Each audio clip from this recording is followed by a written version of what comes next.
and I do believe we're live, ladies and gentlemen. January 30th, 2025, coming at you live from the 2LaneLIVE headquarters in Canoga Park, California. This episode is brought to you by Law Tigers Motorcycle Attorneys. Get yourself in a pinch or a crash, or someone does something stupid and it's all their fault. Call Law Tigers. They'll take care of you. Boys, what's going on? Well, remember, don't call your insurance company first. Call Law Tigers first. Yeah. Right? That is true. Okay. What a week. Go back and check out. We have a couple good videos that we dropped in the last couple of weeks. They're really fun to watch. They're doing good. We did one on Mulholland Highway. What was the other one we did?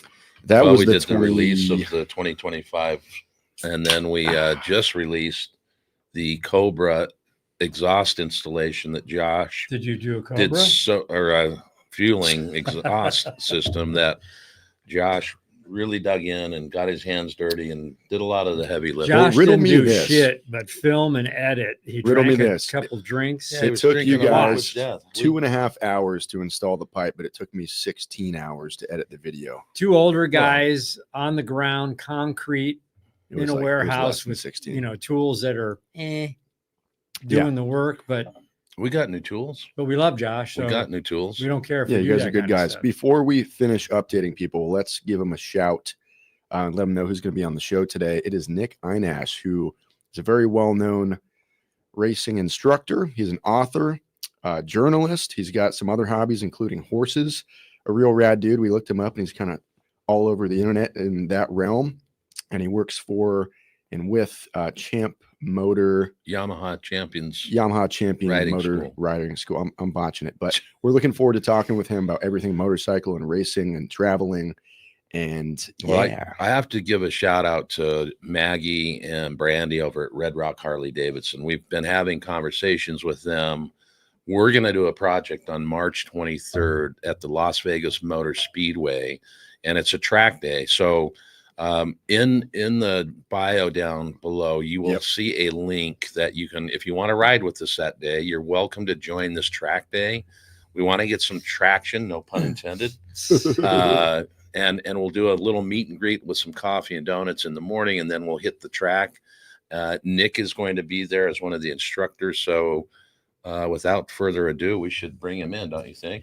We should, but before, real quick, next week, we start our Monument Valley video. Yep. And we have 2 or 3 videos, probably 2, of some of the most epic scenery and some really great history. And you guys will love it. It's our spiritual journey. So join January us. 5th, 2025. February 5th. February 5th. I'm lost. There have been a few trips like with Aaron Baker, with Philly Street, with the Fletcher Street. This one where it's really been more of a journey of history and learning other cultures. It's this is going to be a really good one. Well, it's making me want to do stuff where we stay for a while. We're going to do that instead of just blitzing across this country like crazy maniacs. But anyway, let's go. Track day is great. Makes you feel better on the street. I can't wait to do this track day. Let's get Nick in here. Well, here he is. What's up, Nick? How are you guys? I'm doing well, thanks. Where are you sitting right now, Nick? Where are you? What state are you in? Colorado. Colorado. He was shoveling his walks earlier today. So you're in some snow. Yes, which is wonderful. We're on a well here, so a little snow and rain makes us happy. Yep. Well, We'll start off this with a good comment from Busted Nux saying, Nick Ienatsch is the single reason that I ride as well as I do today. I read every one of his technical articles back when I read every one of his technical articles back when I rode sports bikes in the 90s, and I learned so much from him.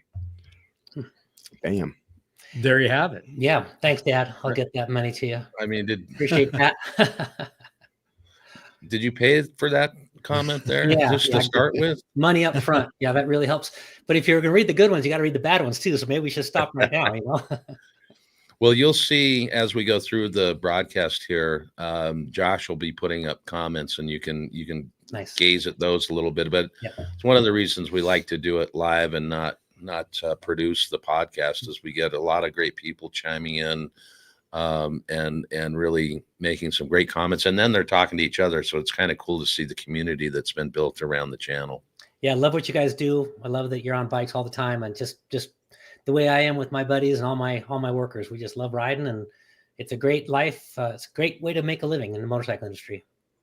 Oh yeah. Well, let's get back to we read a couple things on you and stuff that you also sent over, which was great. Talk a little bit about your story. You were going to college and then you got swept up into the scene, and it's been nothing but bliss since, right? Pretty much, yeah. That sums it up. So yeah, I was in college in the University of Utah, and I wrote a letter to Art Friedman at Motorcyclist Magazine, just saying, how do people get jobs at these magazines? And 6-8 months later, he wrote back and said, we have an opening. Why don't you put something together?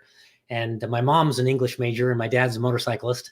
And I was working at the bike shop. I mean, I was my whole life. And I was kind of an English major, but kind of just, doing a whole lot of nothing. And we just put together this resume that, I built a book. I literally built a book with photos and captions and everything I'd written. I just sent it off to Art, and he hired me. And he offered a job, and I rode my motorcycle down from Salt Lake City, Utah, and interviewed with him. And he gave me the job, and that just changed my life. And if he's listening, man, he just changed my life. And I was 24 years old, got this job at the magazines, and got thrown in with just some insanely good journalists. Most of them who raced: Jeff Carr, Dexter Ford, Art Friedman, Brent Ross. I mean, some of these guys are they're people that we all read back in the day, and they're all very, very insane good riders. And that just put me in with that group, and it just kind of went from there. So just really by the grace of God that I got picked out by Art Friedman and got that deal, because it's changed my whole life. So did you grow up in Colorado? No. Or where did you? Yeah. When I was 1 year old, my parents moved to Peru, South America. And my dad's a mining engineer. So we lived up in the Andes Mountains, about 13,000 feet, for 8 years. And when I was 9, we moved back. He got a job at Kennecott Copper in Salt Lake. And that put me in Salt Lake. So, and lived in Salt Lake till I was 24. Where did you live? Up in the Holiday area. Do you know it? Yep. Up by Skyline High School. Oh, okay. Yeah. Yeah. How about you? I was a Mighty Ram. Okay. Highland High. Sugar House. Very good. Yeah. Good. Very nice. 2642 South, 1800 East. Nice. You know where that's at, because we're on a grid system there. Sure. You can find that so easily. Simple. Yes. Yeah. So logical. Yeah, I was cast out Ute as well. I got through, I think, my sophomore, junior and a half, and then I started a whole different thing. So yeah, I'm right there with you. I was kind of a junior, and I was flunking French. That's one reason I was really happy to be hired. I was not going to make it through French, and my dad had said, "What the F are you doing?" Because I was working at the bike shop in the afternoons or skiing in the afternoons, and taking morning classes, and it just was on a slow motion deal, and it was just truly inspired by God to put me there, because it just changed my whole thing and got me out of college. And that was college was a lot of fun, but it wasn't because of the classes. And you and your father rode all the time together? That's great. I love seeing that. Yes, thank you. Yes, I was one of the lucky kids that when I was born, my dad had bikes, and when I was 12, he bought me a dirt bike. And we went down to the Suzuki shop, and I was so little I couldn't fit on a RM125. So it was 76-ish.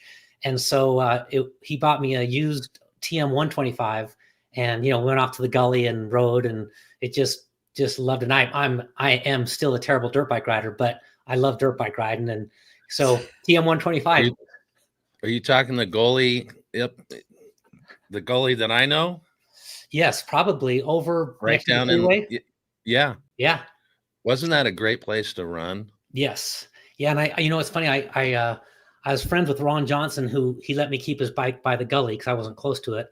And then the Hartles, Mike Hartle and some other Hartles, they were these insanely good motocross riders. And they would be down there riding all the time. And I'd be putting around, wobbling around, and they'd be jumping over me and stuff like that. But it was just one of those lucky breaks to get a bike when I was a kid. And if there's parents out there listening, I'm telling you, you get the kid a bike, get him or her dressed up in all the gear. It's a game changer. And it just, I don't know, it gives you a passion that you save all your money for. I used to count how many dollars it cost to buy a new tire. That was really my thing. So I'm like, oh, take my girlfriend to dinner for 2 tires. Ugh, what should I do?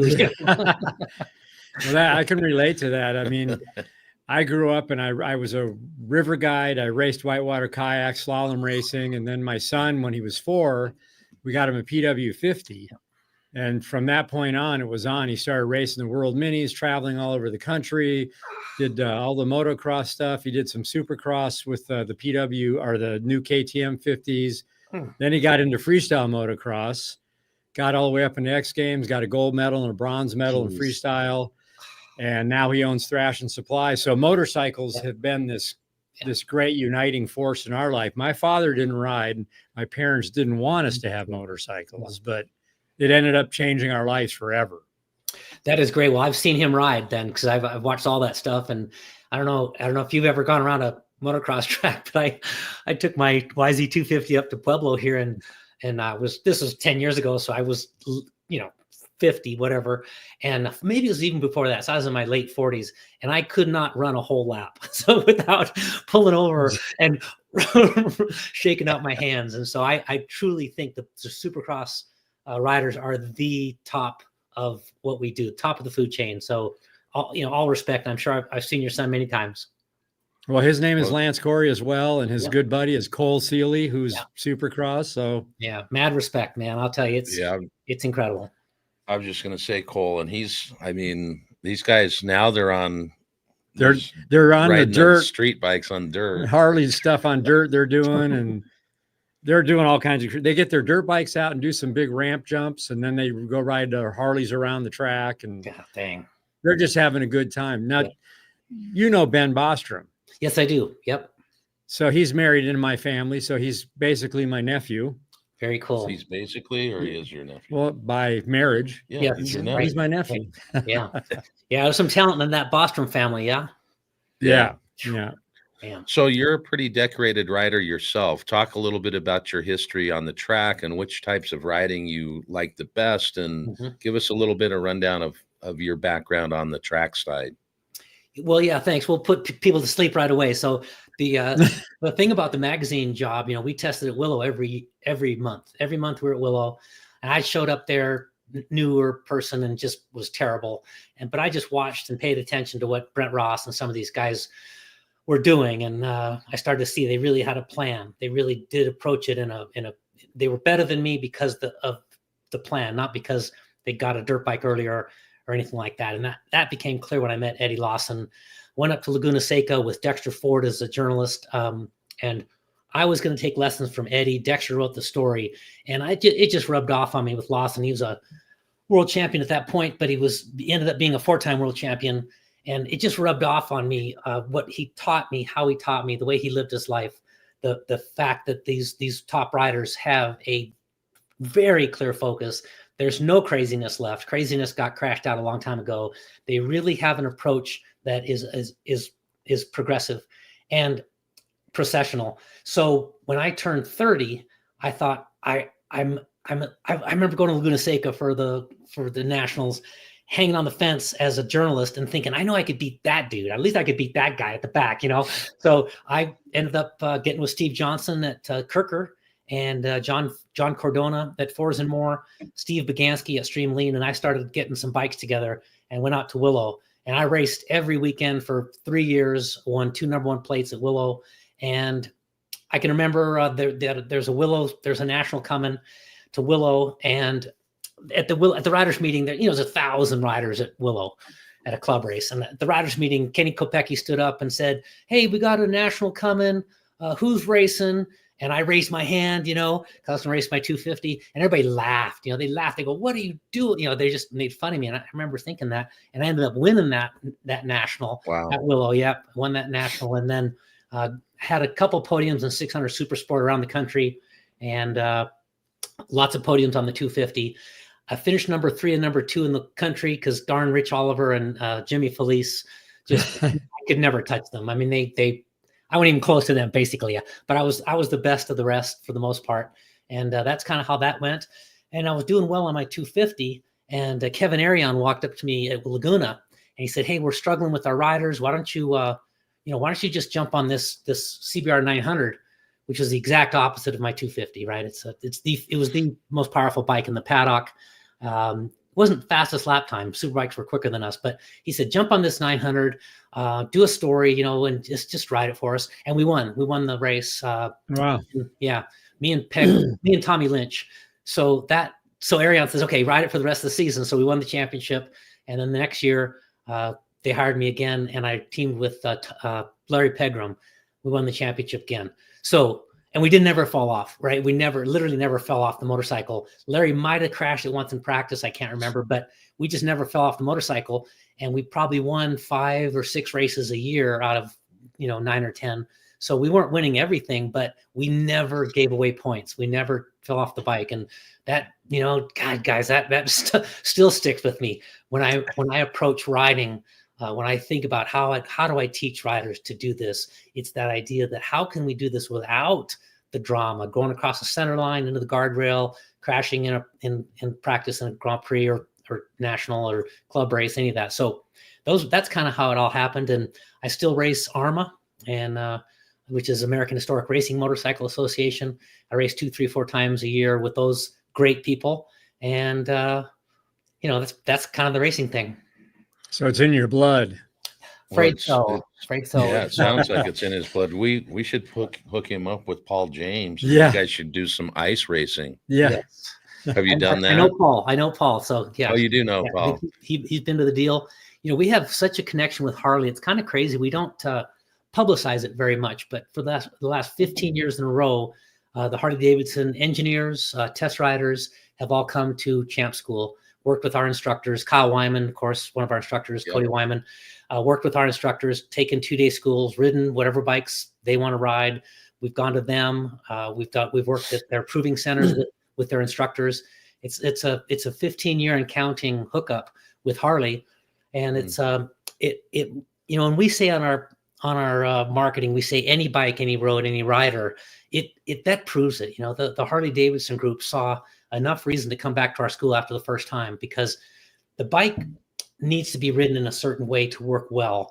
And work well means simply that you can be extremely consistent at the pace you choose. And so if you're road racing, the pace you choose is probably, I need to win. I need to win this stuff. And so that pace is very high. If you're street riding, you want to just enjoy it, get a little adrenaline, make sure you could get home every day. But the pace you choose, your consistency is way up. And that's how we kind of define what we're chasing. So talk a little bit about this Yamaha Champions. So how did you do some teaching before that, and then you decided to open this up? And talk a little bit about the history there of teaching. Yeah, this back to 1989, I was number 1 plate at Willow, 1990, and they came and said, hey, why don't you do a day before the Willow Springs weekends, which were once a month, do Friday before, do a school. I hired all the club champions, all my friends, Lance Holst, Andy Milton, Steve, Mike Michaelis, Kent Kunitsugu, Jason Black, all these guys, all the champions at Willow were my instructors, because I thought very simply, what are the best doing to win here? And that's who I brought in. You don't win a championship by crashing. These were guys that did not tip over. So that went on for 9 months, 10 months, really pissed off my boss. But then I went to race the national at Las Vegas, and Freddie Spencer announced the school, and this was up into 96. So I was racing in 96. Freddie Spencer announced the school. I'd approached Honda with a program to start a school, and Honda had written back and said, we like the idea, but we've got one guy ahead of you. And in 96 at the Las Vegas National, Freddie announced it, and I had met him before and didn't really get along with him that well. Didn't not get along with him, but didn't know him very well. But he stood up and gave that announcement, and I was in the audience, even though I was racing there. And I walked up and I introduced myself again. I said, I really want to help you with this. This is what we need to do. I'm a journalist. I can help put this stuff into words. And he hired me on the spot, literally at Las Vegas Motor Speedway, and I was in on the ground floor. So that was 97. And that ran through about 97, about 08. And then in 08, Freddie quit the school business, went off to do some other things.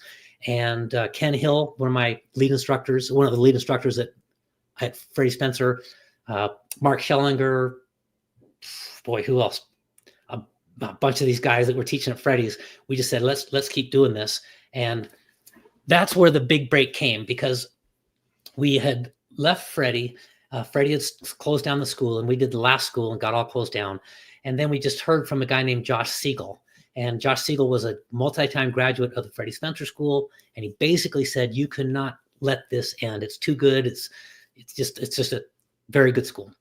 So that Josh Siegel came in and put together a team of Keith Culver, Lemore Shore, myself, Ken at the time. Ken has left since then.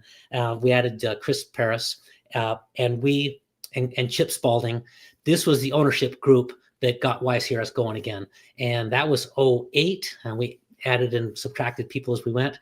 And here we are, just, really actually killing it, just based on what we had all put together. So we're going to be in Las Vegas at the Motor Speedway there. Do you tell us a little bit about, is the school in California, or is that your primary place? Is it a seasonal thing that happens? Tell us a little bit about that, because you're in the snow right now, so I know you're not teaching people up in the Rocky Mountains. No, we have 240 bike locations, and so we have 40 bikes and trucks and trailers at Indy Motorsports Ranch in southern Arizona, near Wilcox and south of Tucson, and we have 40 bikes in North Carolina, trucks and trailers. And so we can, in the wintertime, we can move that truck and trailer around. And in the wintertime, the Indy truck and trailer moves up into the north and up into California, Washington, Colorado. And so we just trade off. But to answer your question, we are a winter school at Indy in Arizona. And of course, that allows us to get up into Chuckwalla, which is in Southern California, Las Vegas, and those tracks that are warm in the wintertime. So we're kind of moving around the country. We're going to do like 36 2-day schools plus a million other things. So we're slammed, but it's a group of the willing. I'll say that. My instructors are hired not just because they are insanely good on a motorcycle, but because they can communicate what students need to hear. So it's a group of the willing, and even though the schedule is hectic, it's going well. So there's so many different bikes out there, and now I don't know if you're seeing more Harley riders going to these schools. Like, we have a good group of guys that ride, and we all know each other, and we ride good together, but I'm sure there's stuff that we are going to learn because that's just the way it is, and it might improve everything we're doing. But how do you look and go, Harley rider, sport bike rider? Is there a different way to teach these guys? Or I'm going to turn some lights on here. Okay. Lights, camera, action.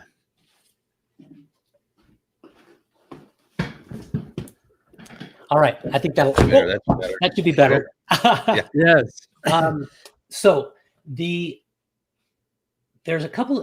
obviously each bike has its own strengths and weaknesses. We have a national champion on our crew named Cody Wyman, and he won the national championship on a Ninja 400, which is a high speed, high corner entry speed, high mid corner speed bike. Lots of roll speed. You don't stop it, turn it, and drive it generally. And then he also won the heavyweight endurance national championship on an R1 in the same year. So an R1 is a bike, you get it in, you park it, roughly speaking, get it pointed and drive it out. You take advantage of its ability to stop and go, while a Ninja 400 take ability of its mid corner speed. So those are things that we will talk with students. And then when you transition on to a bike that has any type of cornering clearance issues, then some things really come into play. For instance, if you throw your bike onto the floorboards or throw it onto the pipe mount, you will hurt yourself because it unloads so quickly you can't regain traction. So all of a sudden, how quickly you steer your bike becomes a major point, like with some limited ground clearance. The long wheelbase of a Harley allows a lot more rear brake than you will get on a short wheelbase sport bike. The riding position, especially with floorboards, doesn't allow you to move your body a whole lot. So we work on upper body. So there's definitely those little things, but I'm talking about 3%, 4% differences. The majority of what we're teaching has to be the same, or the bike just doesn't work. And that's something you all will see. We'll have you do things right and wrong. And you'll see when you do things wrong, and wrong is just basically things that the best riders in the world don't do. We'll have you jump off the brakes before you turn. You'll feel that fork spring up and the bike not want to load the front. So those are the kind of things we'll mess with. And you'll feel, boy, the things that are developed to go around a racetrack really, really fast and not fall down are exactly what street riders need to get home from every Sunday morning ride, get to work, go on these tours. It's the exact same things. And it'll be fun to talk to you about that question when we get done. Well, and we were talking the other day, maybe you could share some of the common mistakes that motorcycle riders make, whether it's Harley or what have you. Yeah. What are some of those things that you see and that we'll probably see ourselves when we get there as well? Well, I think the one, and I'm not going to belabor it, but is just drinking and riding. That is just so frequent. And I know we did a big drunk test back in the day, and you all might have been around then, but it was probably late 80s, probably late 80s. And we basically had the MSF set up a course. We were on a Nighthawk to 450 or whatever, and we started drinking and measuring our blood alcohol. And well before we were drunk, like two over the line, well before that, we started making really poor decisions. And that's what really stuck with me, is not that I couldn't ride after a beer or two, whatever. It's that my decisions became really poor. And so I wanted to get that across to anybody listening. I don't preach much. You can do what you want, but it was a thing at Vegas. When we do our Vegas schools, we do say on night one, hey, everybody, don't screw up tomorrow by getting drunk tonight, because it's so easy at Vegas. So that is not a technique, but that is certainly a big part of these crashes that we see especially on the cruisers. So I think that if everybody will just realize what the front brake does for us, and especially at corner entry, and everybody thinks I'm going to use my front brake into the corner, I'm going to trail brake into the corner. If you're not thinking that yet, you should be. And you think I'm going to trail the brake pressure into the corner to control my speed. And you're right. But what the best riders in the world are doing, two more things. They're using the front brake to control two more things. The next one is the control in their steering geometry. They're literally collapsing their fork with brake pressure instead of just rolling off and collapsing their fork a small amount. They're collapsing their fork a little bit more and adjusting that collapse with brake pressure. So brake pressure into the corner controls speed, but also collapses the fork. And I know you both are nodding because I've watched your videos. I see the brake light come on. I see the brake light come on mid-corner. I'm like, right on. The third thing it's doing is you're expanding that contact patch, that front tire contact patch. By rolling off the throttle, weight goes forward, pick up the brakes, weight goes forward more, fork collapse. The fork collapses, then the tire loads. So rather than going in the corner with this size profile tire, you're going in with a little bit more profile. And if you think to yourself, big deal, that's not a big deal. It's not a big deal until the pace is up, you're going quick, or the grip is down. You're in gravel, on a dirt road, in the rain, in the sleet, metal bridge, pick your problem. And then all of a sudden it is an issue. And you think to yourself, well, dude, that's not me.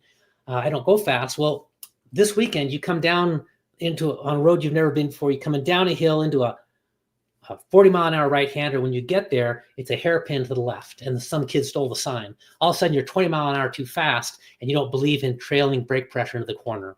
So that trail braking is gigantic. It's a big push. It's got to change. If you all will think about this next time you ride, just leave your brake light on, past the turn-in. Brake light on, past the turn-in. That's going to be trail braking.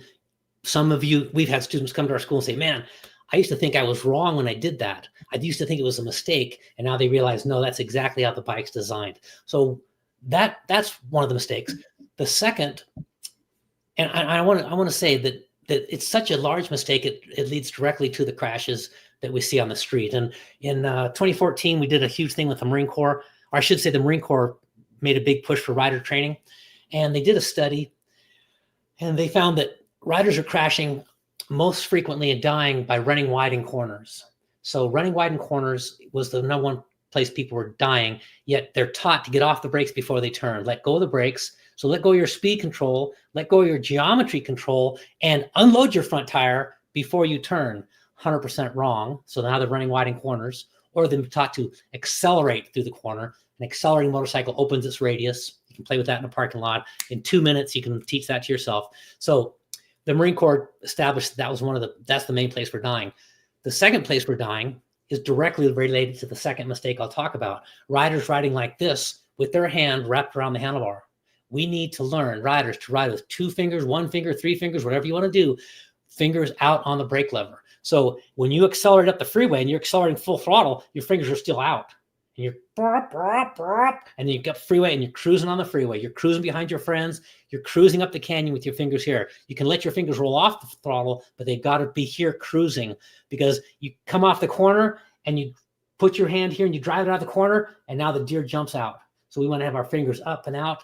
And a perfect example of that is Marc Marquez, 6-time world champion. Probably one more time next year. But anyway, he's coming over the hill at Valencia. He's full throttle on a MotoGP bike. He's full throttle. His fingers come up. He's still full throttle, and he closes the throttle to the brake lever. And that's the best in the world. So all of us who are riding like this, closing the throttle like this, planning on reaching forward to it, you got to fix that. You got to learn to ride with your fingers up on that brake lever, because the second place the Marine Corps proved that we're dying is intersections. Failure to avoid a car in our path. And you can just say, a deer jumps out, you can say whatever add any problem, and you are riding like this, you are 1/2 to 3/4 second away from getting to the most positive braking component you have. You can think to yourself, dude, that's okay. I ride like this and I cover the rear brake. Do this, get in a parking lot, run along down there at 50 miles an hour and stop rear brake only, then do it again, stop front brake only, and you will be convinced.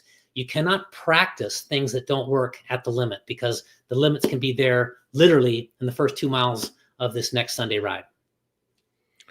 Yeah, I think we've been a witness to a couple things with new riders, and and that wide corner is always the problem. And I think the guys sometimes getting on the bigger bikes, the touring bikes that are so heavy, they don't realize the weight and what that can do to push you through the corner if you're not in the right position. Yeah, and if you will think about this, everybody, you get on these big touring bikes, like you all ride, and I have a couple, you touch that throttle and the thing's making 40 foot-pounds of torque. So you touch that throttle a little too hard, and the bike, think about this, the steering geometry in the front extends, and the bike is now designed to run wide. So you take a motorcycle that's got a neutral steering geometry, and you accelerate, the fork extends, the bike's going to run wide. So everybody who believes I'm going to power through the corner, if you're accelerating, your forks extended, your bike will run wide, guaranteed, no matter who you are. Doesn't matter how long you dirt tracked, if you're accelerating your motorcycle, it's going to run wide. So now you're on a motorcycle that's running wide, and you've got limited ground clearance. You can't lean over any further. You've unloaded the front tire.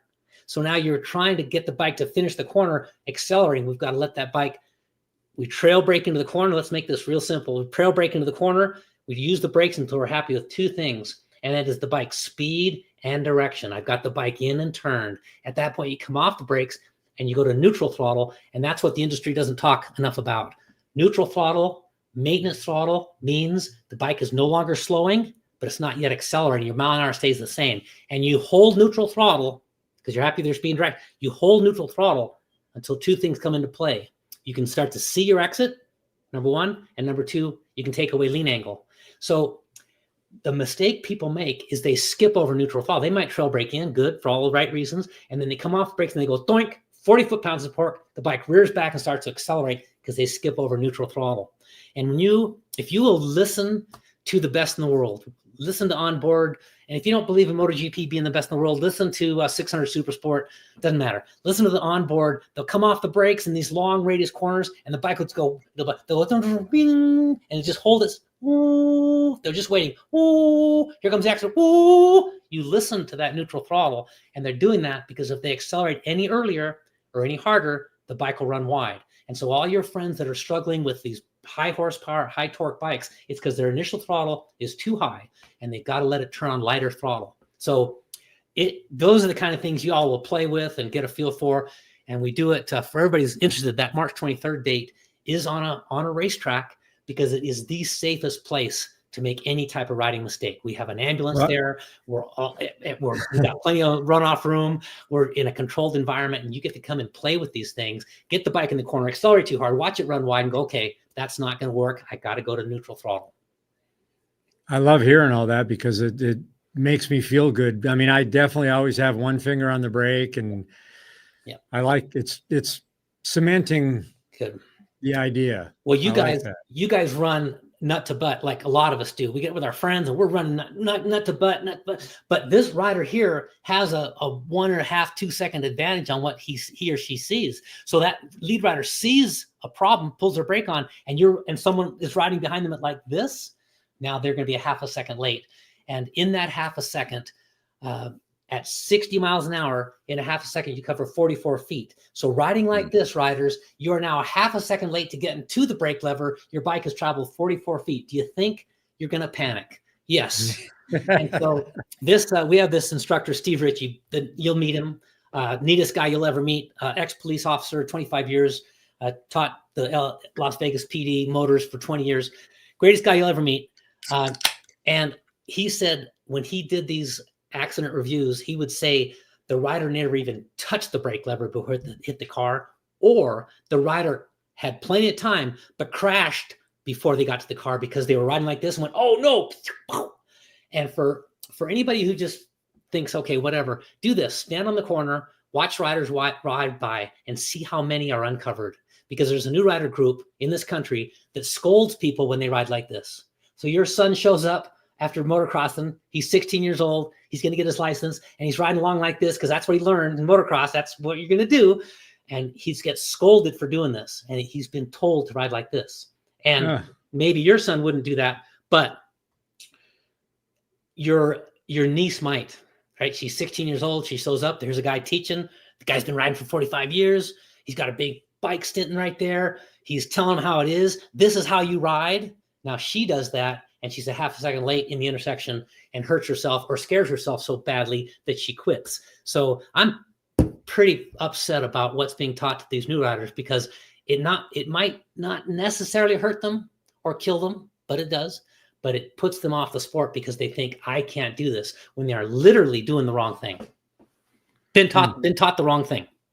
Well, Lance and I know how to ride, so we're not going to learn a damn thing. That's exactly. Okay. Exactly. Just keep that. But I'm excited that ask your question, and I want you to walk us through kind of what's going to happen that day, because I'm interested. I'm so excited to do this, and I'm so happy that Red Rock asked us to come out. Yeah.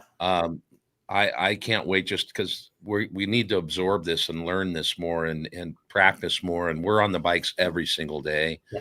So sometimes I'm sitting here thinking, God, sometimes I ride close-handed. Sure. Yeah. You know, but you were going to ask something. Well, I was going to just say, like, with riding with Josh and Galen and my son Lance and Cole and Luke, the group, the guys that we rode with, I mean, I was a rafter. I raced kayaks. I didn't really ride much. I took my son riding, and I saw what was going on, but we ride fast, and we ride fast through canyons, and my education naturally came from chasing these guys and wanting to be with them and not have them wait too long. So I learned how to ride close, but because I was close, I always had my finger on the brake, gas brake. So I learned to never hit them and be with them. Yes. Yeah. So I was learning from the chase. Yep. So I'm looking forward to the school, because I want to see all that, you know. And it's almost, and I learned the same way, riding with my dad, and my dad's an engineer, so he thought about these things, and he said, you gotta have your fingers up there, you know, and it's almost you are almost blessed by riding with your sons and his friends and learning. I better cover this brake lever because things are happening so quickly. Instead of going, if you imagine you went to a school and be told, no, don't cover the brake lever. Well, he's become a much better rider over the years, and we'll roll up next to him in the early days. What gear are you in? Well, why are you in that? Get down a gear. Mm-hmm. And so you have that ability to come out of the corner in a different way. And even as you're rolling into the corner, when you're letting off, it's the revs help slow you down through and get you in the right position. But we do have hundreds of thousands of miles together all across this country. Rain, snow, wind, sand, like all the things that can be in front of you. So we've learned naturally how we ride, but it'll be good to see some tune-up stuff, maybe, you know. No, it's going to be a whole Yeah. different. No one's ever taught you how to ride. Yeah. No one's ever taught me how to ride. My Right. father did, Yeah, and we just- it was on dirt. It was on dirt, and it was just like, go for it, man. And Yep. I mean, my first bike was a mini bike with a 5-horse Briggs and Stratton in it, and but walk us through the day. So we're going to get there on Saturday. We're going to, apparently we can't have any drinks now. No, I'm kidding. But we get there Saturday. We're gonna get up early. We're gonna have a meet and greet there at the track. Yep. People can sign up in the link and get $50 off their ticket. Nice. Join us there, and then so kick off what happens with the day. Well, we'll spend the first 15 minutes thanking Mike Plen. He's the GM at Harley, Red Rock Harley, and I'm kidding, but this guy has really put himself out there. I don't know, no one else is doing it. No one else is hiring a group like mine to come in and teach their customers. I mean, and all his employees have come to the school. They really, really dig it. It's an immersive school, and it's expensive. And Mike has stepped up. So when you see him, just tell him thanks. He's killing it, and he's doing it, out of his pocket, because it hasn't been a moneymaker every year. It's getting a lot better now. So everybody will introduce themselves, and then we will get started, and we will start by doing a couple demos, examining what grip is, what makes up traction, how to retain it, how people break through it, how people fall down from the loss of traction, which is everybody thinks, oh, I'm going so fast, but it's actually you're almost always your inputs are too quick. Your initial throttle is so aggressive, it doesn't ever load the tire. The shocks never move weight back onto the rear tire. It just spins. You snap on the brake so quickly, the front tire never loads. You lose the front. You flick it in there onto the case guards and crash. It's almost always from way overly aggressive riding. And it's easy to think, for everybody out there to think, boy, I'm going to go do a track day. I better get aggressive, when it's just the opposite. You meet guys like Eddie, right? Eddie Lawson and Freddie Spencer, world champions. They are so mellow because they know that aggressiveness hurts so badly. So we'll examine grip. We'll do some little demos with you. You'll do a few things. Then we'll show you what how radius is affected by bike speed. And we'll show you how holding speed holds radius until the bike runs out of gas, holds radius. So when we hear of riders running wide up Angeles Crest Highway and dying, we know that they didn't trail brake pressure into the corner long enough, or their initial throttle was way too hard too early, and the bike ran wide. So it runs wide at corner entry because you jump off the brakes, fork rebounds, bike runs wide as designed. It runs wide mid-corner to the exit because the initial throttle is so aggressive. So it's very, very straightforward. It's very, very straightforward. It's not simple. It's not easy, but it is straightforward. So you'll see what radius does to mile an hour. You'll hear truly what the best riders in the world do. You'll develop a mantra, something you say or do before you ride. You'll realize that Valentino Rossi, 9-time world champion, literally every time he rides his bike, he kneels by the foot peg. I mean, even if he's late for qualifying, he kneels by the foot peg, yet people jump on their bikes with no forethought. And then we'll really examine direction. And direction is the overarching, we call it the umbrella of direction. And direction is overarching. Everything we do in the corners is to get the bike into the corner, in and pointed and ready to exit. That's all the entry is for, is to get the bike in, ready to exit. And now this weekend, there's gravel in your line, there's a deer, the corner's tightening up, but you've got the bike in and ready, and now you see it tightening up, you stay on the brake lever, you leave the brakes on, no problem at all. It's a game changer. And you at your level, and I've seen all your video, I watch all this stuff. So at your level, it'll be little bitty things. But what are little bitty things? Little bitty things are you can find the spot between the boulder and the gravel and put your bike through that. Cars in your lane, you can leave the brakes on, go underneath the car. It starts to sleet on the way home from work, and you can pick up 3 points of brakes and not fall down because it's so they're so low grip. So it'll be really fun to speak to y'all afterward. But what you'll notice is some of these new riders who come in so nervous and had some bad moments on a motorcycle, thinking about quitting. And we'll hear this after these schools that we do. People walk up to us and say, man, I this was the last thing I was going to do.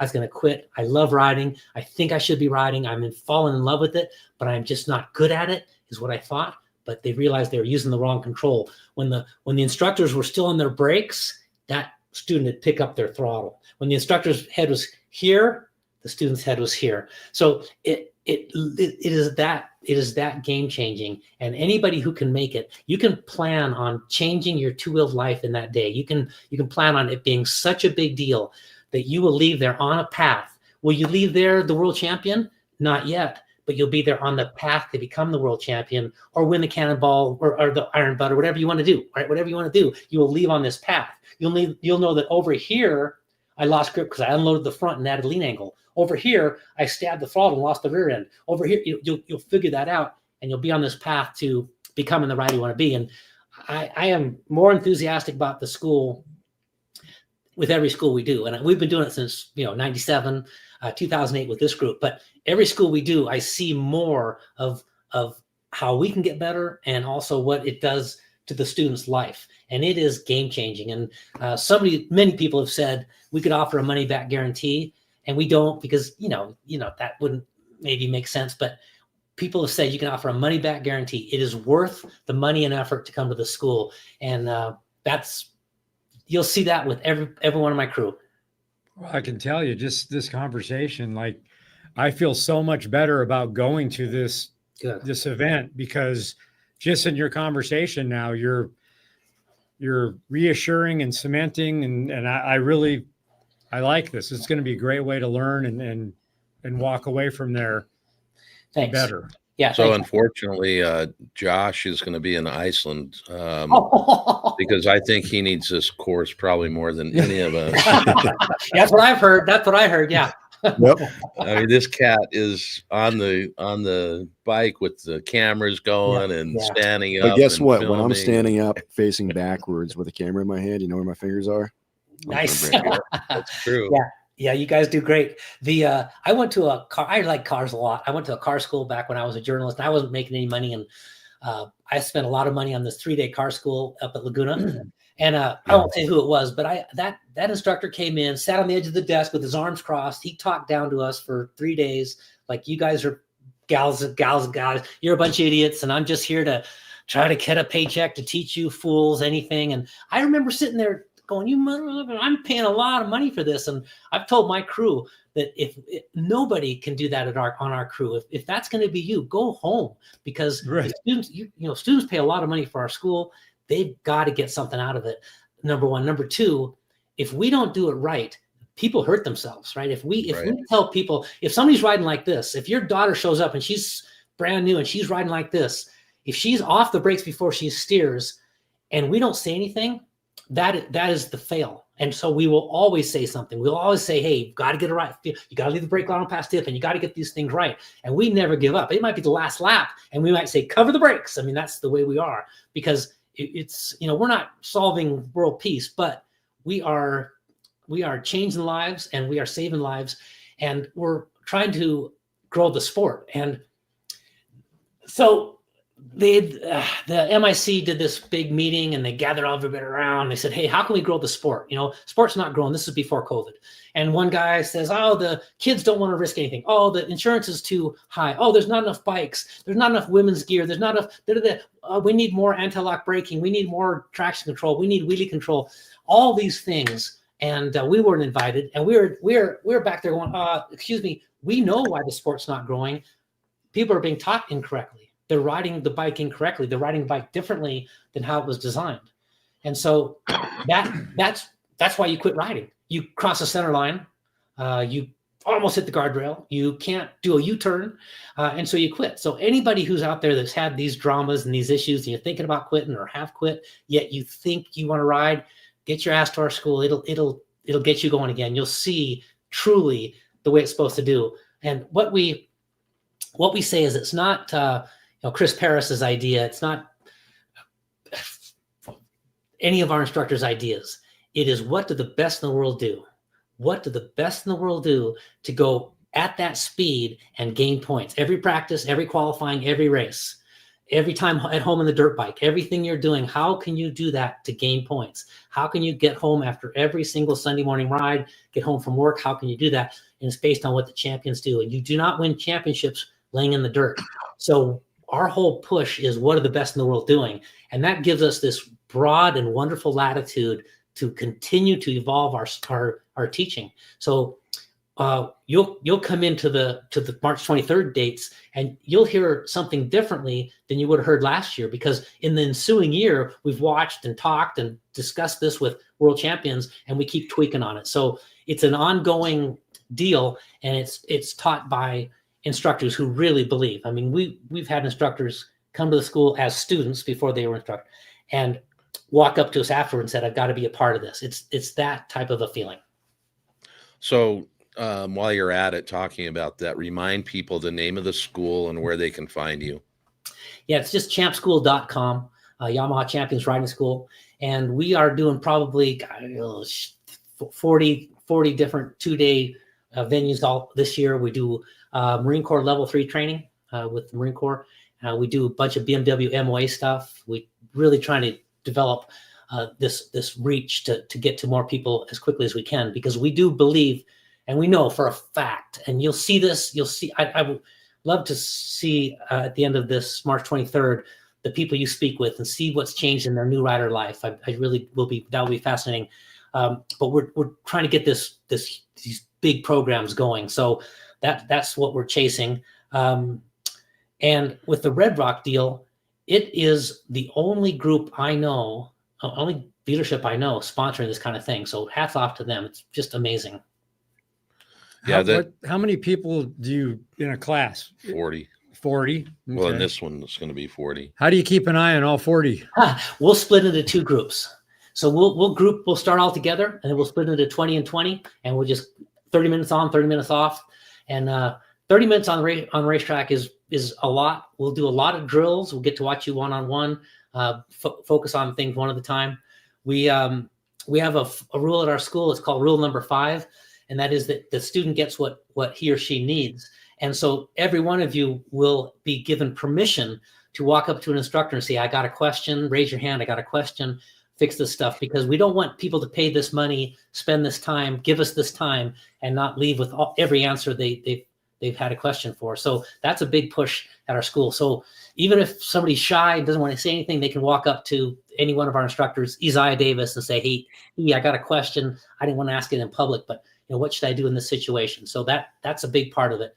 But the nice thing is we'll be on this huge, beautiful racetrack with only 19 other riders. So it is very free, very open. We'll have rules on passing.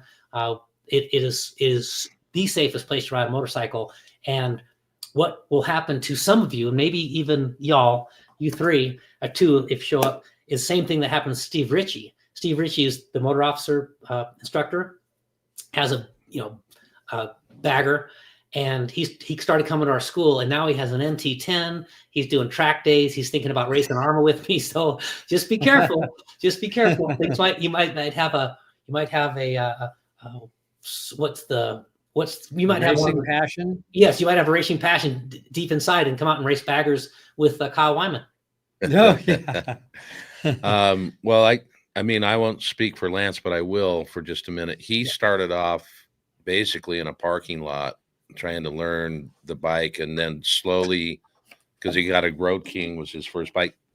I had a Yamaha 750 Midnight Maxim, but I was normally in dirt, so I never was really properly taught on street.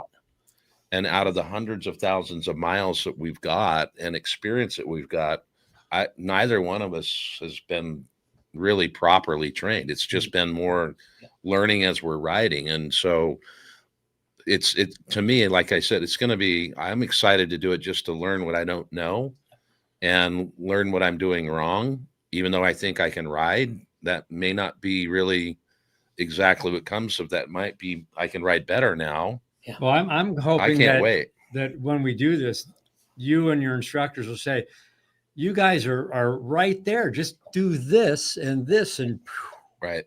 Yes. Yeah. That reinforcement is positive as well. And the majority of my instructors are road racing champions. I mean, are really outstanding champions, but we also have riders. Steve Ritchie's never won a championship, but he's been a Las Vegas police officer for 20 years on a motor. And he's got just under 1 million miles, never crashed a motorcycle.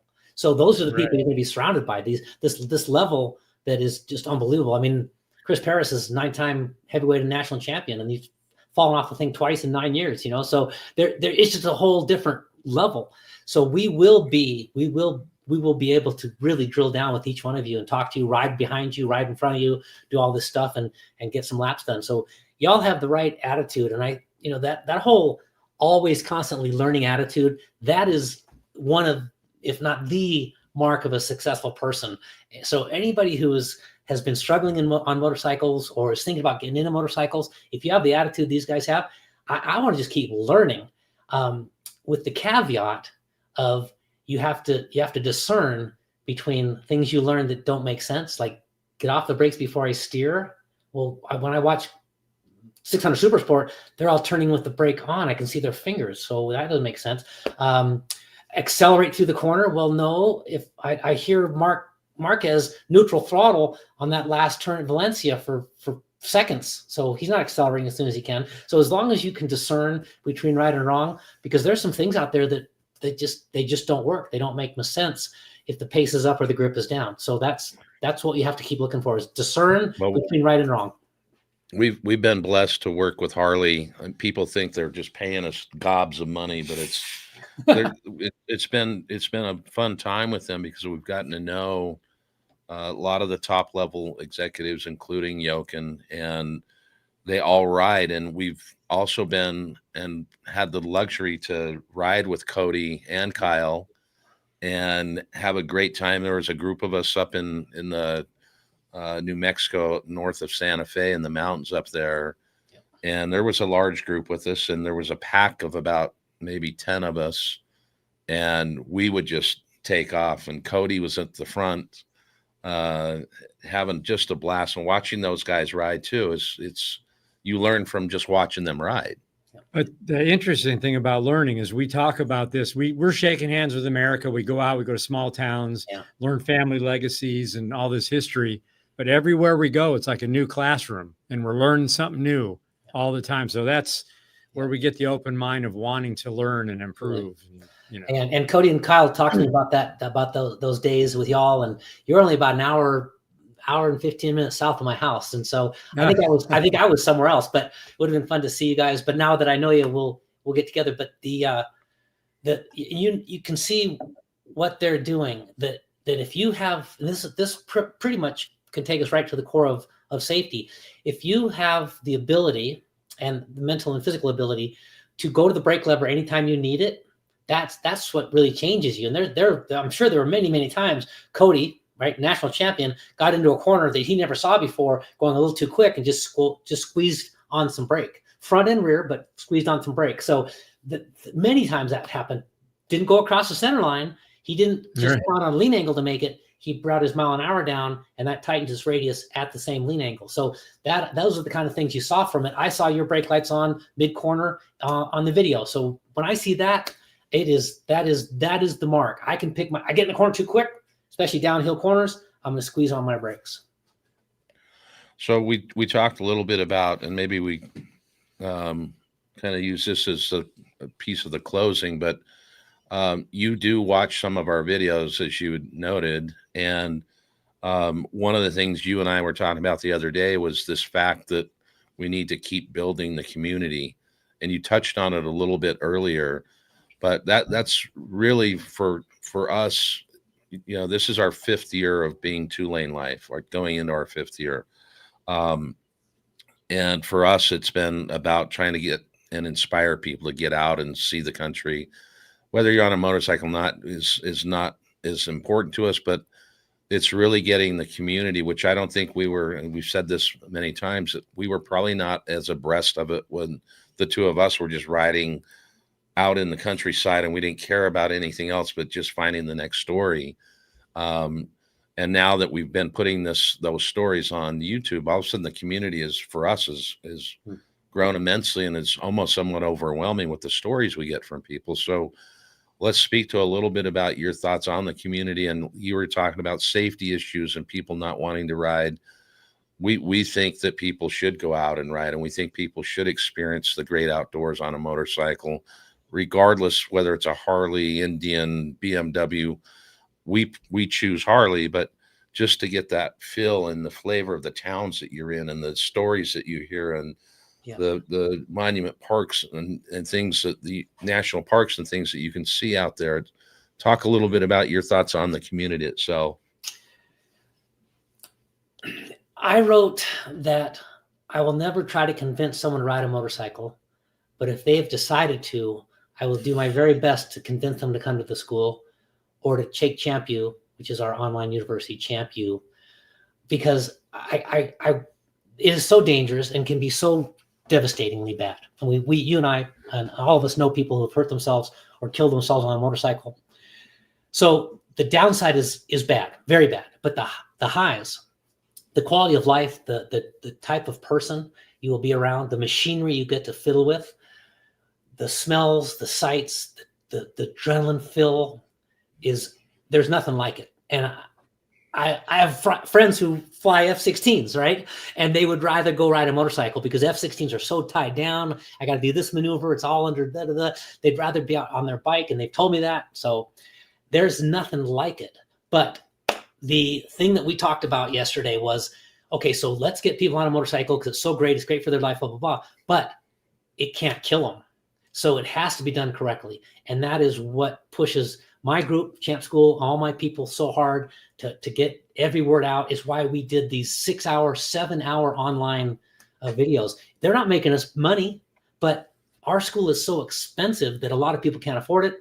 It's not near them. And so we did this online school called Champ U. We did traffic survival because we had enough people come to the school and say, yeah, I'm done riding street bikes. I only ride on the track. Traffic is crazy. We did traffic survival because traffic is not crazy. It's just not attentive. And so you learn, you've got to learn in traffic to just not be there. You're just not ever in the way. So we did, that's a 6-hour video on Champ U, $70 or something. We did core, which is really the main one. Core, what do you need to really, really be good on a bike? We did a new rider Champ U, 6-7 hours on being a new rider to try to, rather than bitch about the new rider programs, we did our own. And we have now teamed with Washington State, Washington Motorcycle Safety Training. I'm sorry, Washington Motorist Safety Training. We teamed with Chris and Kevin up there. And for the last 13 months, they have taught our curriculum to non-riders. And the results are through the roof in safety, through the roof in people going on to get their licenses and buy bikes and come back for more training. I mean, when I say through the roof, I mean like 400% better. So that is WMST. We're going to start to really talk more about that for new riders. But the feeling that we all have on a motorcycle, because I ride almost every day, just even if I go down to the mailbox, was expressed by my friend Gary Klein, and he is a mental health professional, way smarter than I am. And he said that the reason one of the reasons the motorcycling is such a high, it's so therapeutic, how fantastic it is because you have all these choices. You can accelerate, brake, turn right, turn left, go up this hill, go down there, wear a helmet, don't wear a helmet. You have all these wonderful choices. And he says, choices bring happiness. Choices bring happiness. He said, studies have proven just walking past your motorcycle in the garage and looking at it makes you happier. Because you think, I could get on that thing and go down the driveway and get my mail. So this is what we're trying to do. And for all of us, all of you out there that have in your being that you are a motorcyclist, and I can't tell you how many people I've met, they are a motorcyclist. I want to be a motorcyclist. I want to be that person who I see on the road. I want to be the person who I see at the breakfast joint. I want to be that person. You can be that person. Kenny Roberts, senior 3-time world champion, he says, I can teach you all the techniques. All you need is one thing, and that is desire. So everybody who out there who has the desire, backstop it with the willingness to learn the right stuff.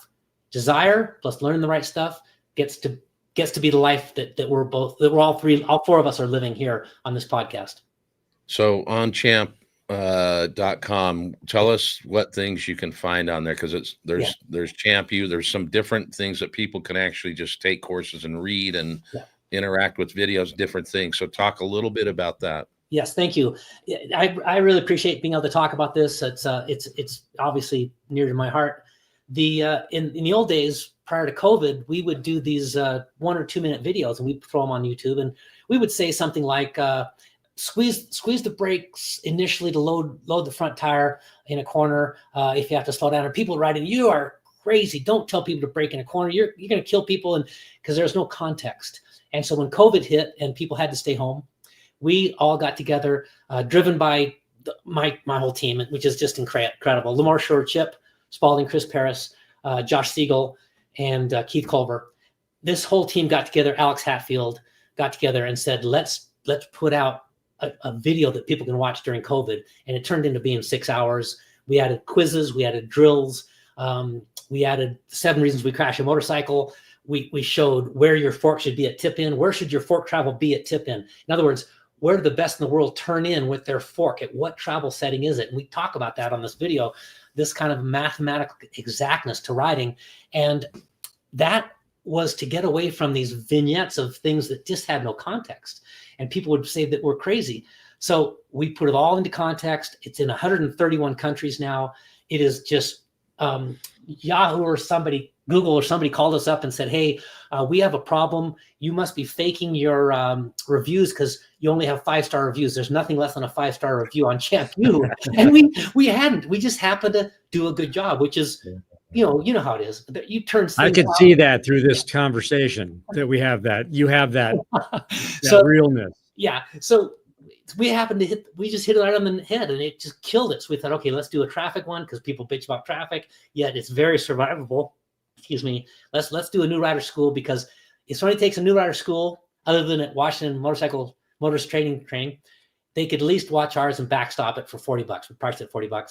And we did a track day video. So if you want to go do track days, we cover it soup to nuts. It's, I don't know, 8 hours. We talked to experts in suspension and tires, and we got world and national champions talking on it, giving these guidance. That 6 hours. And then we did one for track day motorcyclists and motorcyclists on fitness, motorcycle fitness with Jen Paris and Matt Tolstoy. So we decided let's get after this, because if you can't come to our school because of money, or just it's not in your area, or you don't think you need to spend that kind of money to come to our school, at least you can watch Champ U and maybe find a tidbit, maybe find something that keeps you 5 feet inside that Camaro that's in your lane on Saturday morning. And that pays for everything. Right.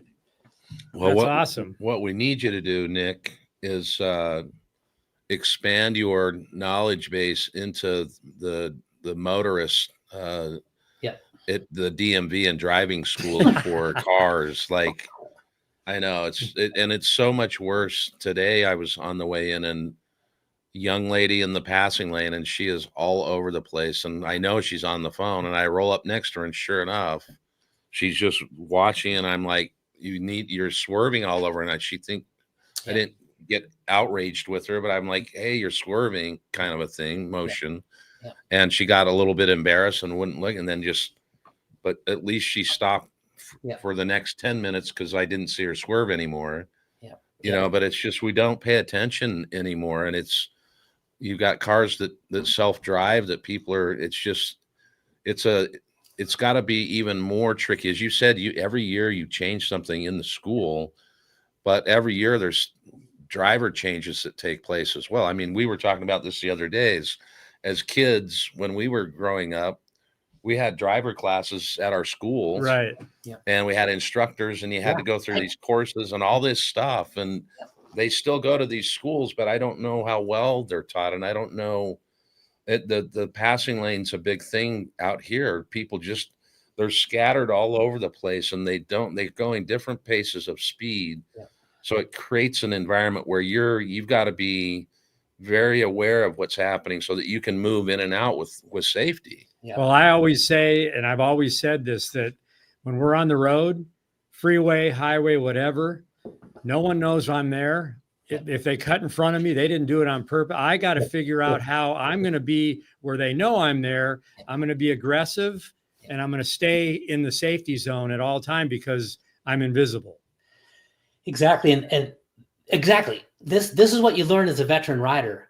And so how do we leapfrog new riders into this learning? And that's why we did Champ U. So for $50, $60, I can't remember, you can buy Champ U Street Survival, and it gives you this idea that we should be gently moving through traffic. We should not depend on the person approaching from behind to make the right goal with us. We should always be a little quicker than traffic. Even if the highway patrol pulls you over, you should say, I learned in Champ U, I got to be a little quicker than traffic. Your motor officers, Steve Ritchie, rides a little quicker than traffic, so you're moving through traffic. Loud pipes don't hurt.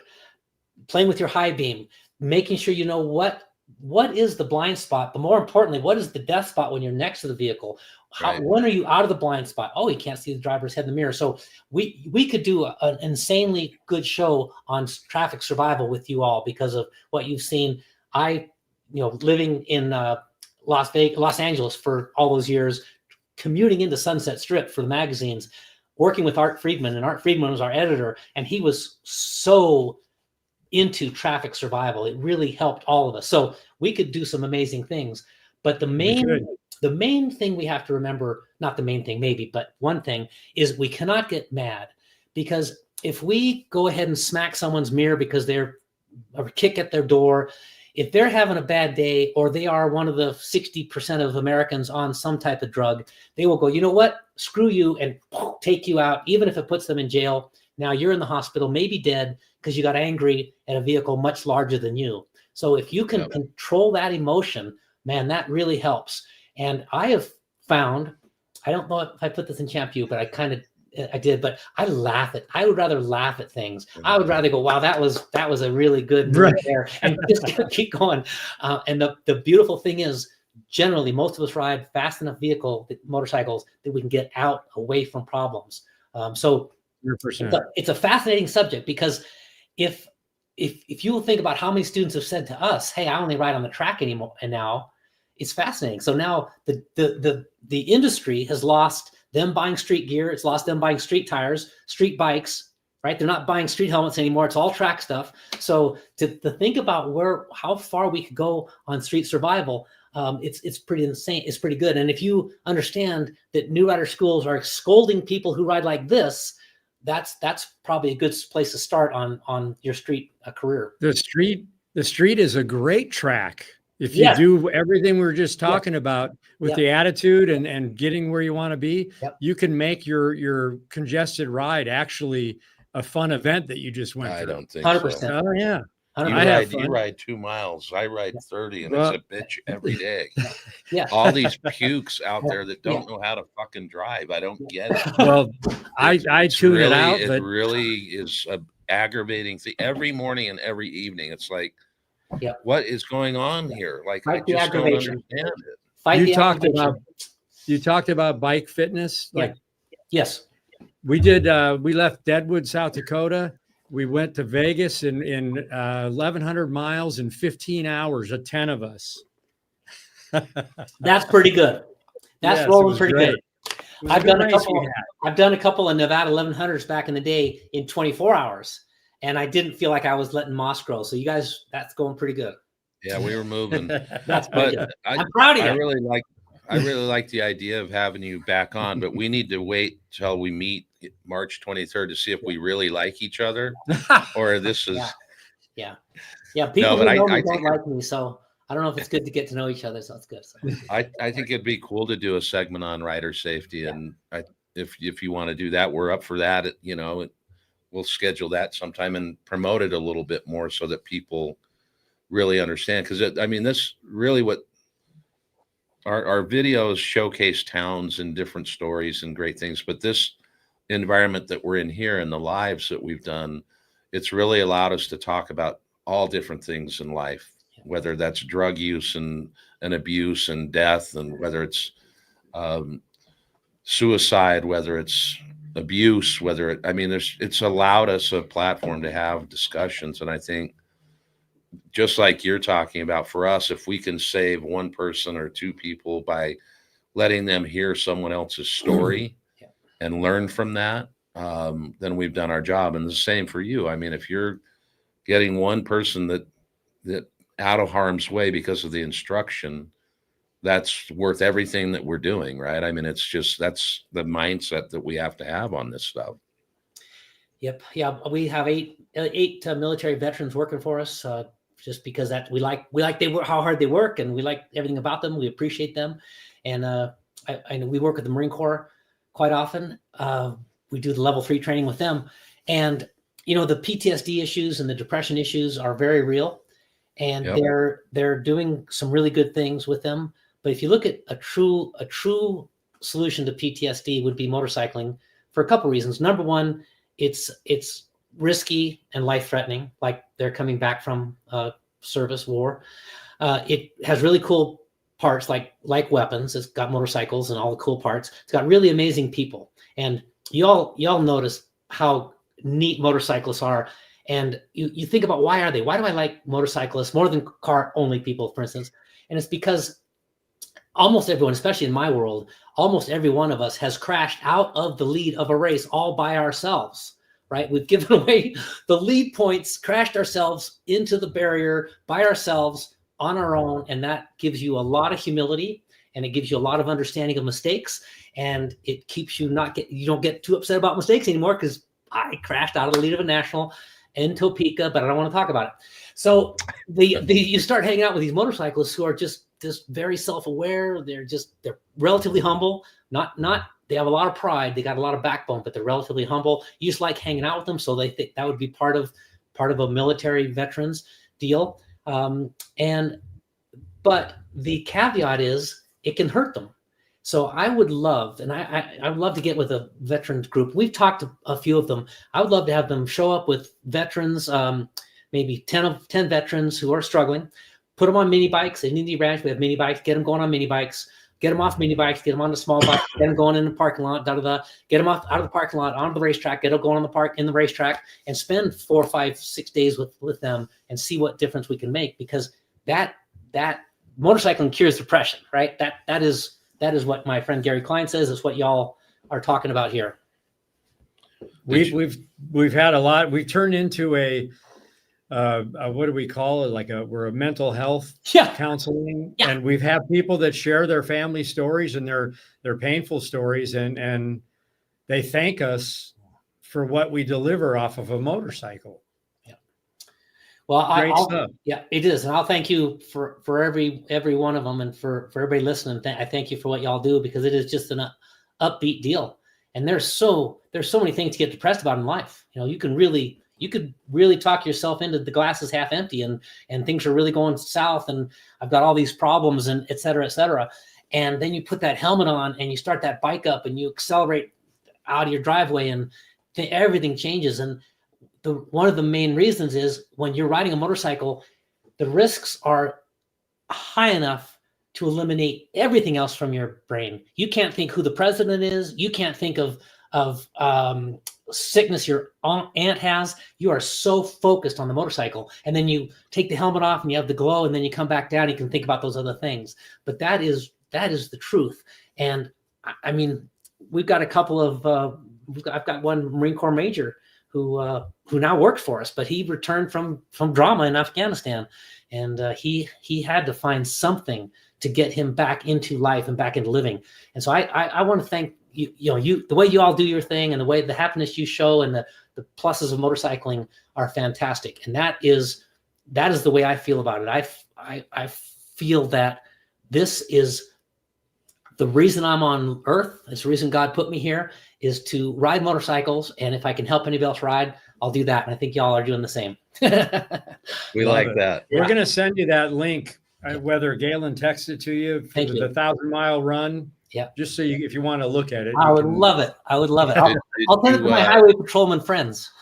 Yes, that'd be great. Did you happen to find the article we talked about? No, and I did look for it. I looked in blogs. Where else? Yeah, it should be. I don't think we have that section on the site. Okay. All right. We'll I'll forward it to you. Yeah. Tell people what it was, because I thought it was, I think it's. Yeah, it was like 2018, I want to say, something like that. Harley had commissioned a study, and I think it was 20 riders, and they put brain caps on them to measure everything that was going on with them as they were riding along. And it makes sense for us, because we're blessed to be able to ride basically all year long. And so our seasons are seasons typically in the fields that are around us. So we may see or smell a cilantro being cut. We may get the orange blossoms or lemon. So you get all these different senses out here. Not that you don't get them everywhere else, but we just happen to be seasonal that way. And the euphoria, the adrenaline rush, the synapse that the brain is firing at, it's just all of these things. And it's a really cool read. We used to have it on our blogs, news and information. So maybe we need to put it back up, but I'll get you a copy of it. Thanks. And it's just a cool study that they commissioned, and we read it a few years ago, and it just kind of resonated with us. Motorcycles are good. Yes. Yep. It's a fascinating deal. There's so many pluses to them. And it's the world has gotten relatively easy. Everything's pretty easy. Car has fuel injection, never breaks. Just everything goes easy. You turn the heater on, and the house furnace always runs, and everything's kind of bulletproof. So to have something in your life that challenges you, like where you're out and it starts to rain and you are not close to home and you didn't bring your rain suit, you're flying out the next morning, so you got to get home, and you're hauling ass through the rain, freezing your ass off, thinking, this is not easy. This could get really bad really quickly. And you make it, and you're pulling your gear off, and you're like, man, I was living. That was living. That was looking at life with some risks and some downsides if things go wrong. And I got here. And that was my very first ride with these guys. Was it? I was on a sport bike on a 1,200-mile trip with cameras strapped to me, and we went through the Carson Pass, and it was like 33 degrees, just in between rain, snow, and hail. I had no idea there was even such thing as rain gear for motorcycles, so I didn't bring any. Nice. Soaked head to toe, hyperventilating, couldn't see shit. Yep. I couldn't talk to them because we didn't have compatible comms at the time, but I have a video. The GoPro was on my chest. We come around the corner, the rain takes a quick break, and I just start cracking up, just saying, I love this. This is amazing. Because you feel so alive, Yes, that's right. I have to tell you, Lance and I have been riding together for quite some time, and we think we're just really kind of cool guys, and we don't care about weather. And so we would just layer our ass up, and we bought some Dickie jumpsuits, and we were riding in 20, 30, and 14-degree weather. And this last trip that we just did out to Grand Canyon, Monument Valley, and Zion, we only had one day that was in the 60s. The rest were below 50, below 40, below 30. Some and below many 20. mornings were 15, 20. Yep. We tried heated gear for the first time. We didn't need half the clothes that we brought with us. No. And we were just like, what took us so long to get into this stuff? Yeah. Yes. So shameless plug. You can get it at 2LaneLIVE.com. There's Derby gear all over there. But yeah, I mean, I'm a fan. I'm wearing it every day now. It's like 50 degrees here. And put it on like number one. And it's just like, this is great. It is a game changer. And I will challenge anybody listening to not giggle when your heated gear comes on, right? Yeah. You click that click and it comes on. You're like, oh my God, life is so good. Yeah, it's a big. Like you're in a warm blanket. Yes, you're back in the womb somewhere. I don't know. But even though it's great and I loved it and I'm going to use it, maybe not every time, there always was a badge of honor for all of us to ride through this cold weather with snow on the ground and made great videos. And people are like, wow, you guys are crazy. Yeah. Without a doubt. But we've got some great pictures. The next morning you woke up and you felt alive. Yes. Yeah. And if you, that feeling, if you, when I was racing, and it was mostly with Steve Bagansky at the Nationals, but we would have a good Sunday, and we would that feeling after that is what you will feel on any motorcycle ride. The feeling of taking off your gear, walking into the hotel, like somebody just rode in, you're going through the dark thunderstorm because that's where the hotel is, walking into that hotel, pulling off your gear, hanging it over the heater to get dried off, and jumping in that hot shower and getting to dinner and thinking, man, this is the best. And I always caveat it, and I just have to do it, is that when it goes wrong, it can be bad. So we challenge our students to take the rest of their life, take the rest of their daily life, which is generally speaking for most people, much less risky than ride a motorcycle. Take the rest of your life and aim it at riding a motorcycle. And specifically, we say to our students, quit crashing your coffee. So I have my water bottle here. And I'm going to pick up my water bottle, and I miss it. I wasn't thinking. My body was moving, but my brain wasn't on it. I crashed my water bottle, but I'm not hurt. I'm not laying against the guardrail all by myself at 2 a.m. but my body was moving and I didn't put my brain on it. So what we challenge our students to do, and everybody at the highest level does this kind of stuff, is just put your brain on it for just a second and pick up that water bottle. So when your body's moving, have your brain on it. And you can learn it the hard way by crashing off a cold front tire or crashing the first time you ride your friend's bike because it's different than yours. You can learn it the hard way, or you can start to do it everyday life. And so every time you make a mistake and crash that coffee or rip your trash bag, pulling the trash out of the trash. Every time you rip that trash bag, you got to think to yourself, you know what? That could have been really bad on my motorcycle. I'm okay. I'm not hurt. I'm not going to bitch about it. I'm just going to realize my body was moving. My brain wasn't on it. I made a mistake, and I've got to start to eliminate that. And I have to say that because let's say we've convinced a few people to go ride a motorcycle, and you should. It's really cool, but you have to do it correctly because it can be so bad. I found out our new shirt. What's that? Yeah. We have it on one of our shirts, that's for sure. So yeah, so it's really what we live by. It's all of my instructors. All of them are racing. All of them are riding at a high level. They're all A group track day riders. They're insanely good.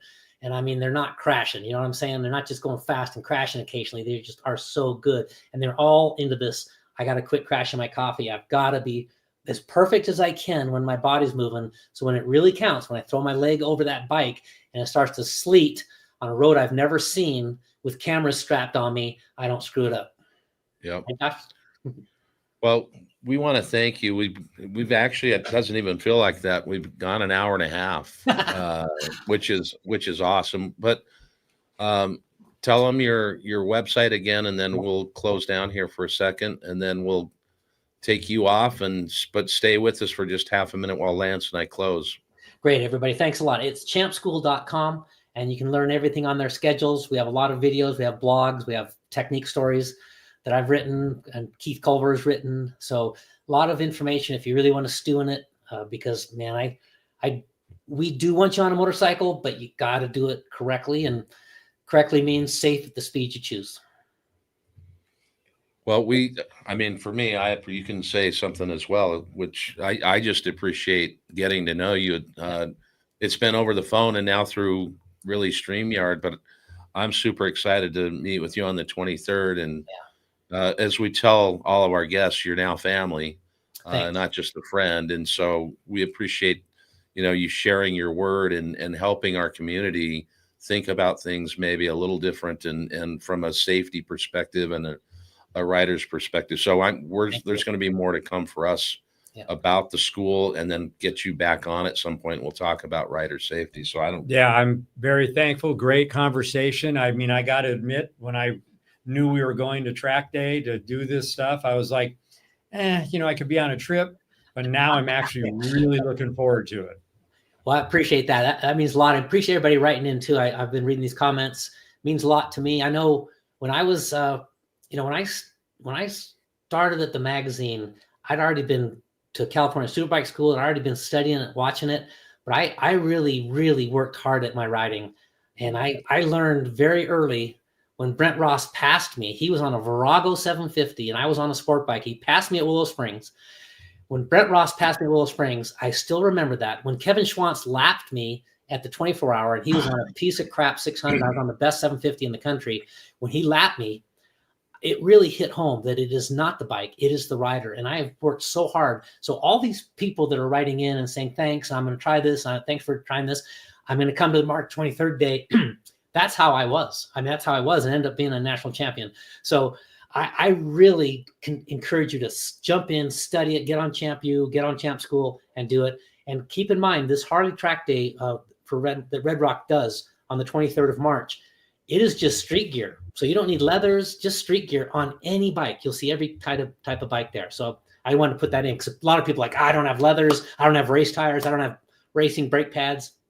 Doesn't matter. We'll all be on stock bikes, riding around on the Red Rock bikes, and we'll just be in street gear. So I hope everybody can make it. And I can't wait to meet you guys because I watch all these deals and I'm so jealous of the places you go. And I wrote an invitation. Next time you're in Southern Colorado, we've got to get together. Awesome. And everyone who's watching, if you always say you want to ride with us, we'll go to Las Vegas and you can hang out with us and you can hang out bikes. with, I guess they call him Nasty Nick. Nasty Nick. Nasty Yeah. Nick. It's been more. There's a lot of other things that rhyme with Nick that I've been called too, but anyway, we're not going to do that. Well, Thank you. I also want to thank Brandy and Maggie and Yes. the dealership and the support that they've given us both last year as we did the ride to Milwaukee, but inviting us for this special event. They have such a great dealership. They've got the right people from sales to service to management. If you're ever through Vegas, that's a dealership you got to go stop by, and they'll welcome you with open arms and say hello to all the wonderful people that are there. So they're doing it right. But we'll be right back, Nick. Thank you so much. Hang tight. See you down the road. All right. So wow. That was great. I mean, that was something I didn't mention when I did my CHP riding course, which in California, at least, you can do to bypass the riding portion of the test at the Department of Motor Vehicles. I went in there as a 19-year-old or however old I was, thinking, if I know how to ride this thing, I'm already doing wheelies, blah, blah, blah. And I learned so much that undoubtedly saved my life time and time again, especially during my first couple of years of riding, to then go to the advanced rider course, the intermediate riding course. All that stuff is so much more valuable than anyone knows. So, well, we're going to miss you at that day, but family's important, and you need to make sure you take this wonderful once in a lifetime, maybe opportunity to go enjoy your family with in Iceland. So very cool. But yeah, I'm excited. Kind of a bummer you're not going to be there, but I'm looking forward to it. It's going to be great. You guys check out our YouTube channel. There's so many great videos on there, and we want you to see the new ones coming because they're really special to us anyway. Yep, so 100%. Thanks for joining us. Thanks for joining. 2LaneLIVE.com. See you down the road. Hit the button. Let's go. See you down the road. Let's see here.